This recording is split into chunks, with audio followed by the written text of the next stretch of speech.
ja praegu me oleme siis toredal näitusel, kus me eksponeerime siis erinevaid katseriistasid, mis on jäänud küll ajaloo hämarustesse, aga mida siis meie tudengid eluprojekti raames taas ellu äratasid. Otsisimegi välja pedagoogikamuuseumist erinevaid vanu füüsikakatseseadmeid, et tudengid pidid nendele andma siis uue sisu ja tähenduse, mis mulle isiklikult väga meeldis, oli kunagine ammune kolleeg Viktor Erlemann, kes siis oli esimese vabariigi ajal füüsikaõpetaja ja kes siis oli väga erinevaid katseriistu ise välja töötanud ja ise ka ehitanud. Ja siin on just üks selline takistusmagasin.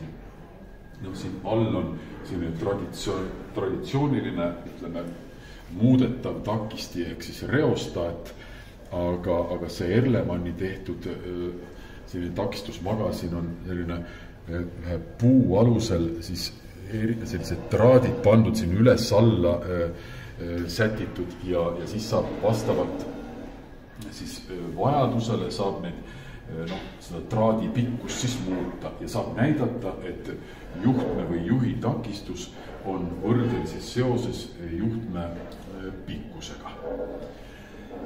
Ja tegelikult on siin veel selle üks aabits, seal sees on veel põnevaid asju, kus saab näidata tegelikult ka ära, et takistus sõltub veel erinevatest ainetest, jah, et millest see juhe on valmistatud.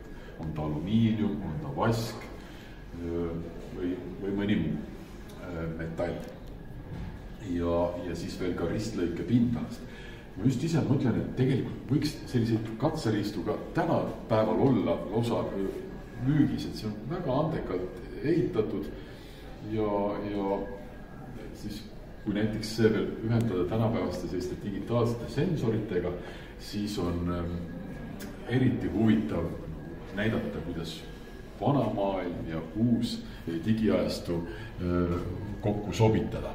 Minu lemmik siis katseseade oli tegelikult Erlemanni poolt loodud Archimedese vankrikene, mis oli siis selline puust klots, millel olid rattad all ja selle klotsi peal küljes oli siis selline silinder, kuhu läks vesi sisse ja silindri all oli selline väikene kraanikene ja sealt oli võimalik siis tilgutada välja vett. Ja seda kraani sai parajasti niimoodi seada, et see tilk näiteks kukkus iga sekundi tagant. Ja see tilk siis jättis põrandale jälle, panid selle vankrikese liikuma ja siis ta tilgutas iga sekundi järel tilga maha ja siis said neid tilkade vahelist kaugust mõõta. See andis meile teepikkuse, teepikkus oli antud ja aeg ka ja sain kiiruse kätte, selle vankrikese kiiruse niimoodi. Et selline nutikas seade. Tänapäeval on selleks nutivankrid, sõna otsas mõttes nutivankrid, mis on siis sellised digitaalsed sensorid, mis juba tegelikult paned nad liikuma ja nad joonistavadki arvutisse selle graafiku ja annavad kiiruse ja nii edasi. Meil on suur mure, et füüsikaõpetajaid ei jätku.